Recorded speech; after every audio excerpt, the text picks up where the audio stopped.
ವಿಶ್ವವಿಖ್ಯಾತ ನಾಡಹಬ್ಬ ದಸರಾ ಮಹೋತ್ಸವದ ಮೊದಲ ಕಾರ್ಯಕ್ರಮ ಗಜಪಯಣಕ್ಕೆ ಈಗಾಗಲೇ ಭರ್ಜರಿ ತಯಾರಿ ಆರಂಭವಾಗಿದೆ. ಮೈಸೂರು ಜಿಲ್ಲೆ ಹುಣಸೂರು ತಾಲೂಕಿನ ವೀರನ ಹೊಸಹಳ್ಳಿಯಲ್ಲಿ ಎಲ್ಲ ರೀತಿಯ ತಯಾರಿ ನಡೆದಿದೆ.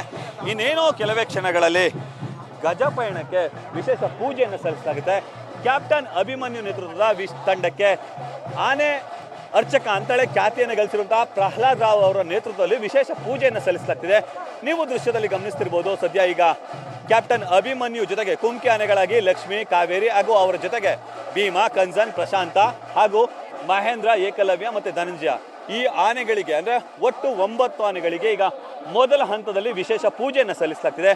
ನೀವು ದೃಶ್ಯಾವಳಿಗಳಲ್ಲಿ ನೋಡ್ತಾ ಇರ್ಬೋದು. ಈಗಾಗಲೇ ಈ ಗಜಪಡೆಗೆ ವಿಶೇಷ ಪೂಜೆಯನ್ನು ಸಲ್ಲಿಸಲಿಕ್ಕಾಗಿ ಆನೆಗಳಿಗೆ ಕಬ್ಬು ಸೇರಿದಂತೆ ಫಲತಾಂಬೂಲಗಳನ್ನು ಇರಿಸಲಾಗಿದೆ. ಅವಕ್ಕೆ ವಿಶೇಷ ಪೂಜೆ ಅಂದರೆ ಅವುಗಳನ್ನು ನೀಡುವ ಮೂಲಕ ಅಂದರೆ ಭಕ್ಷ್ಯಗಳನ್ನು ನೀಡುವ ಮೂಲಕ ಈ ಬಾರಿಯ ಗಜಪಯಣಕ್ಕೆ ಕೆಲವೇ ಕ್ಷಣಗಳಲ್ಲಿ ಹಿರಿಯ ಸಚಿವರುಗಳು ಹಾಗೂ ಶಾಸಕರ ಆದಿಯಾಗಿ ಅಧಿಕಾರಿಗಳು ಚಾಲನೆ ನೀಡಿದ್ದಾರೆ. ಆ ಮೂಲಕ ಈ ಬಾರಿಯ ವಿಶ್ವವಿಖ್ಯಾತ ನಾಡಹಬ್ಬ ದಸರಾ ಮಹೋತ್ಸವದ ಮೊದಲ ಕಾರ್ಯಕ್ರಮಕ್ಕೆ ವಿದ್ಯುತ್ ಚಾಲನೆ ಸಿಗಲಿದೆ. ಹೀಗಾಗಿ ವೀರನ ಹೊಸಹಳ್ಳಿಯ ದ್ವಾರದ ಮುಂಭಾಗದಲ್ಲಿ ಮೈಸೂರು ದಸರಾ ಮಹೋತ್ಸವ 2025 ಗಜಪಯಣ ಅಂತೇಳಿ ವಿಶೇಷವಾಗಿ ಒಂದು ಸಿದ್ಧತೆಯನ್ನು ಮಾಡಿಕೊಳ್ಳಲಾಗಿದೆ. ಆ ಮೂಲಕ ಸಿದ್ಧತೆಯನ್ನು ಮಾಡುವುದರ ಜೊತೆಗೆ ಇನ್ನೇನು ಕೆಲವೇ ಕ್ಷಣಗಳಿಗೆ ಗಜಪಯಣಕ್ಕೆ ಕೂಡ ತಯಾರಿಯನ್ನು ಮಾಡಿಕೊಳ್ಳಲಾಗಿದೆ. ಆ ಮೂಲಕ ಈ ಬಾರಿಯ ಗಜಪಯಣಕ್ಕೆ ಈ ಬಾರಿ ವಿಶೇಷ ಚಾಲನೆಯನ್ನು ಕೂಡ ನೀಡುವಂಥ ಕೆಲಸಕ್ಕೆ ಅಧಿಕಾರಿಗಳು ಮುಂದಾಗ್ತಾರೆ. ಆ ಮೂಲಕ ಈ ಬಾರಿ ವಿಶ್ವವಿಖ್ಯಾತ ನಾಡಹಬ್ಬ ದಸರಾ ಮಹೋತ್ಸವ ಇತಿಹಾಸದ ಪುಟದಲ್ಲಿ ದಾಖಲಾಗಲಿಕ್ಕೂ ಕೂಡ ಎಲ್ಲ ತಯಾರಿಯನ್ನು ಮಾಡಿಕೊಳ್ಳಲಾಗ್ತಿದೆ.